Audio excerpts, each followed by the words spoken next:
Hello and welcome back to another video.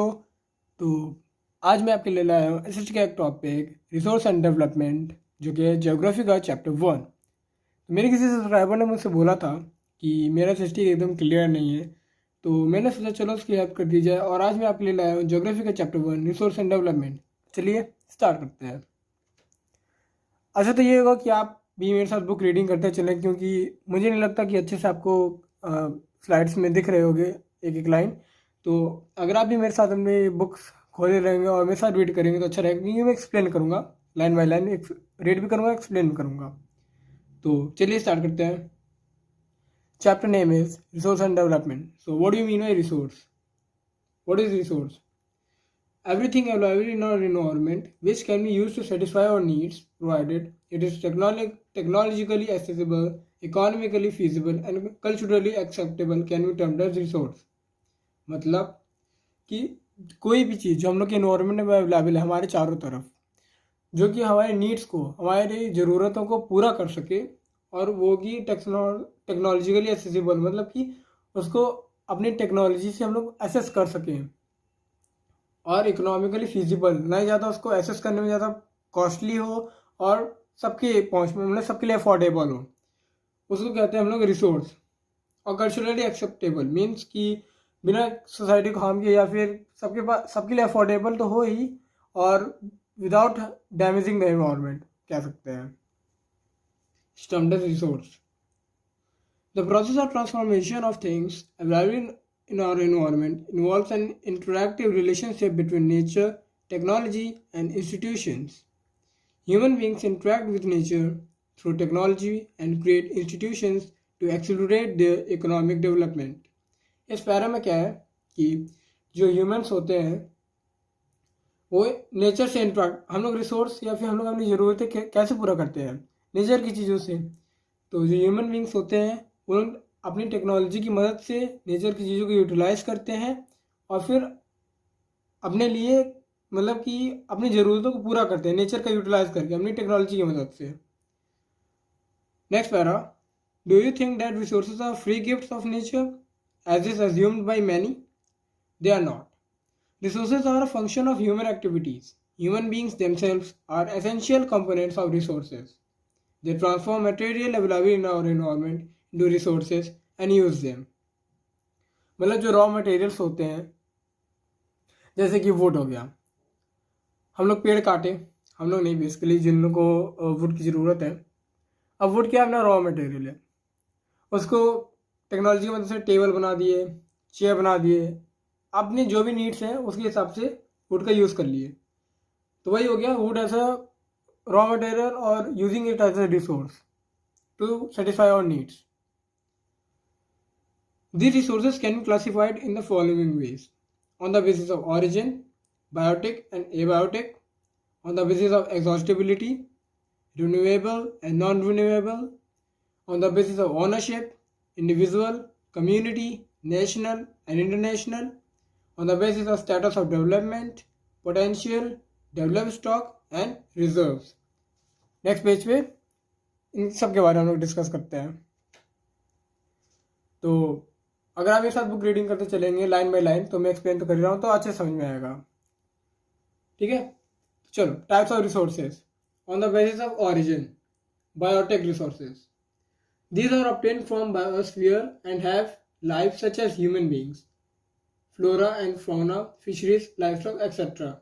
Biotic means वैसे resources जो हम लोग नेचुरली ऑकर होते हैं, जो हम लोग बायोस्फीयर से डायरेक्टली पाते हैं। Abiotic resources, all those things which are composed of non-living things are called abiotic resources. For example, rocks, metals.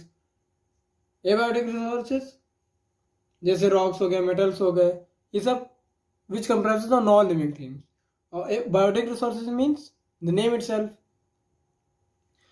defines that it consists of living things, or these are obtained from biosphere and have life, such as human beings, flora and fauna, fisheries, livestock, etc. Next, on the basis of exhaustibility, renewable resources. The resources which can be renewed or reproduced by physical, chemical, mechanical processes are known as renewable or replenishable resources. For example, solar and wind energy, water, forests, wildlife, etc. The renewable resources may further be divided into continuous of flow. Renewable resources मतलब जिनका लोग resources कर सकते हैं, जो कि renewed किए जा सकते हैं, जैसे सोलर एनर्जी, ये कभी खत्म तो होने वाली नहीं है। वाटर एनर्जी, इनको हम लोग बार बार यूज़ कर सकते हैं। Non renewable resources, these occur over a very long geological time. Minerals and fossil fuels are examples of such resources. These resources take millions of years in their formation. Some of the resources like metals are recyclable, and some like fossil fuels cannot be recycled and get exhausted with their use. Non-renewable resources मतलब ऐसे resources जो रिप्लेनिशेबल नहीं है, हम लोग एक बार उनका use कर लिए, उसके बाद वो ख़त्म हो जाते हैं हमने यूज़ के बाद। और कुछ रिसोर्सेज जैसे फॉसिल फ्यूल्स हो गए, they take millions of years of the formation, उन बहुत मिलियंस ऑफ ईयर्स लेते हैं उनके फॉर्मेशन में। On the basis of ownership, individual resources, these are also owned privately by individuals. Many farmers own land which is allotted to them by government against the payment of revenue. In villages, there are people with land ownership, but there are many who are landless. Urban people plots, houses and other property. Plantation, pasture lands, ponds, water and wells, etc. are some of the examples of resources ownership by individuals. Make a list of resources owned by your household. देखो इस para का मतलब क्या है कि ownership के हिसाब से डिवाइड किया गया है। मतलब कि जैसे विलेजेस में देखते हो कि बहुत से फार्मर्स के पास बहुत बड़े बड़े लैंड्स हैं, बहुत बड़े बड़े उनके अंडर लैंड्स हैं जो कि उनको गवर्नमेंट प्रोवाइड की है अगेंस्ट रेवेन्यू दे पेड। तो और जैसे सिटीज़ में देखते हो इसके अंदर में बहुत बड़ा बड़ा प्लॉट है। तो ऐसे गांव की बात मैं कर रहा था, जैसे किसी के अंदर बहुत बड़े बड़े लैंड है, लेकिन कुछ कुछ बहुत से लोग ऐसे होते हैं, कुछ कुछ नहीं, बहुत से लोग ऐसे होते हैं जो कि लैंडलेस होते हैं। तो जो उनके अंदर जिनके अंदर बहुत बड़ा बड़ा लैंड है उनका रिसोर्स हो गया, उसमें जब खेती करें, दुकान खोलें।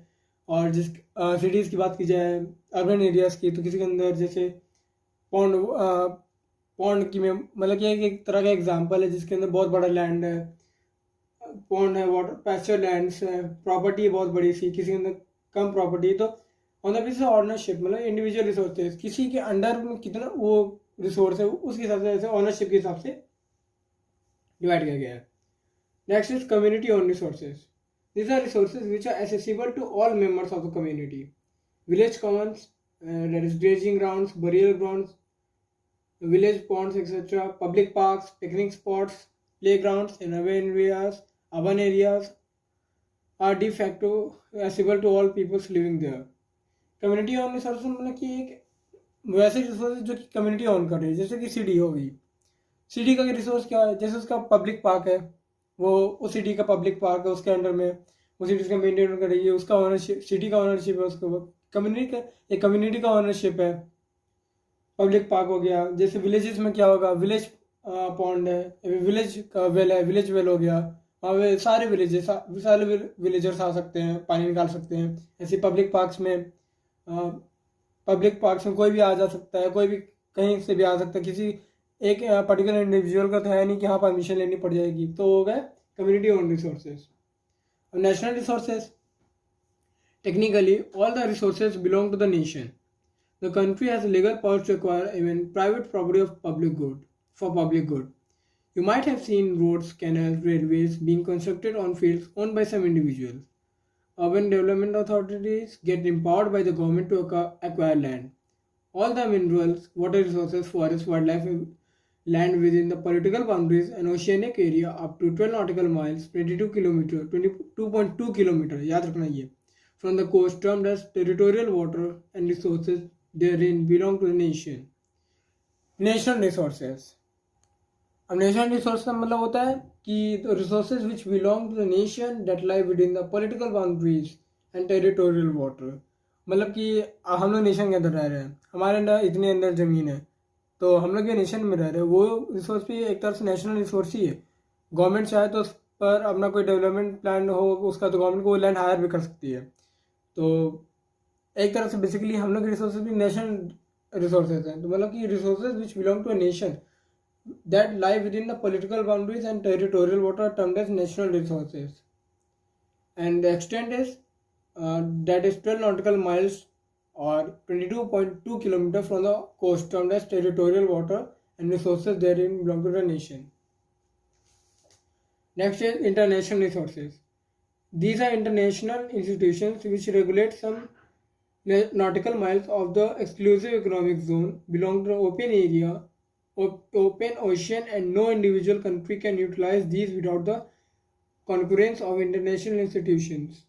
मतलब कि these are the international institutions which regulate some resources, कुछ resources जो कि oceanic resource beyond nautical miles, ये क्या exclusive economic zone है, उसके beyond एक्सक्लूसिव इकोनॉमिक जोन के बियॉन्ड जो रिसोर्सेज रहेंगे उसमें कोई भी कंट्री को अलाउंस नहीं मिलती कि अपने मन से जाओ वहाँ से रिसोर्सेज यूज़ करो, यूटिलाइज करो या फिर ले लो। वो सब एक कम्युनिटी हायर करती है और परमिशन लेनी पड़ती है। जिस इंटरनेशनल इंस्टीट्यूशन, वो सब इंस्टीट्यूशंस होते हैं, इंटरनेशनल इंस्टीट्यूशन होते हैं जिनकी देख रेख में सब होते हैं, इंटरनेशनल रिसोर्सेज होते हैं। अब अगला है on the basis of status of development potential resources which are found in a region but have not been utilized। Resources जो एक रीजन में पाए जाते हैं, मतलब कि किसी एक एरिया में रिसोर्स है, वो रिसोर्स मान लो किसी कोई मिनरल है किसी एरिया में बहुत पाया जाता है, लेकिन यूटिलाइज अभी तक नहीं करने का टेक्नोलॉजी, मतलब कि उसको अभी तक यूटिलाइज नहीं किया गया है, ठीक है ना, तो वो एक potential resources. For example, the western parts of India, particularly Rajasthan and Gujarat, have enormous potential for the development of wind and solar energy, but so far as these have not been developed properly. Developed resources which are surveyed and their quality and quantity have been determined for utilization. The development of resources depends on technology and the level of feasibility. Feasibility means affordability. ऐसे resources जिनका सर्वे भी किया जा चुका है, अब qualitative and quantitative estimation हुआ है, मीन्स कि जितना चाहिए उतनी मात्रा में, और क्वांटिटेटिव मतलब कि एक्सप्लॉयटेशन ना करके, या फिर ऐसे डेवलप्ड रिसोर्सेज कैसे कहते हैं, ऐसे रिसोर्सेज जिनका सर्वे हो चुका है, quality and quantitative have been determined, कितने हैं कितने मात्रा में है, और फॉर द यूटिलाइजेशन मतलब कि यूटिलाइजेशन में कितने मात्रा में लगेंगे उतना ही हम लोग को यूज़ करना है, एक्सप्लॉयटेशन नहीं करना, तो वो सब डेवलप्ड रिसोर्सेज हो गए। और डेवलपमेंट ऑफ रिसोर्सेज किस पर डिपेंड करता है, टेक्नोलॉजी पर और हमारे अफोर्डेबिलिटी पर। Next is stock, materials in the environment which have the potential to satisfy human needs but human beings do not have the appropriate technology to assess these are included among stock। तो अगला page तो नहीं visible होगा, चलो मैं इसको explain कर दे रहा हूँ, ज़्यादा कुछ नहीं है अगले पेज में इस स्टॉक के बारे में। तो स्टॉक का ये होता है materials in the environment which have the potential to satisfy human needs but human beings do not have the appropriate technology to access these. मतलब हमारे एनवायरनमेंट में ऐसे मटेरियल्स जिनके पास एबिलिटी है, जिनके पास पोटेंशियल है कि हमारे बेसिक नीड्स को सेटिस्फाई कर सके, हम उनको एज ए रिसोर्स यूज़ कर सकें, लेकिन हमारे पास उतनी टेक्नोलॉजी नहीं है, उतनी डेवलप टेक्नोलॉजी नहीं है कि उनको हम एक्सेस कर सकें। तो वो सब किसके अंडर में आते हैं, उनको कैटेगराइज किया गया है एज ए स्टॉक। एग्जाम्पल ले सकते हैं, for example water is a compound of two gases hydrogen oxygen. तो hydrogen can use as rich source of energy but we do not have advance technical know how to use for this purpose.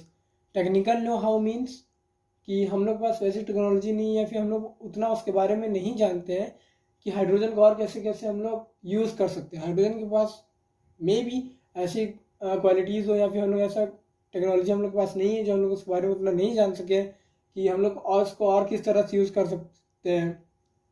ये सब stock के अंदर में आते हैं। Video अच्छी लगी तो प्लीज़ सब्सक्राइब कर देना और बगल में बेल आइकन को ज़रूर दबा देना। Thanks for watching.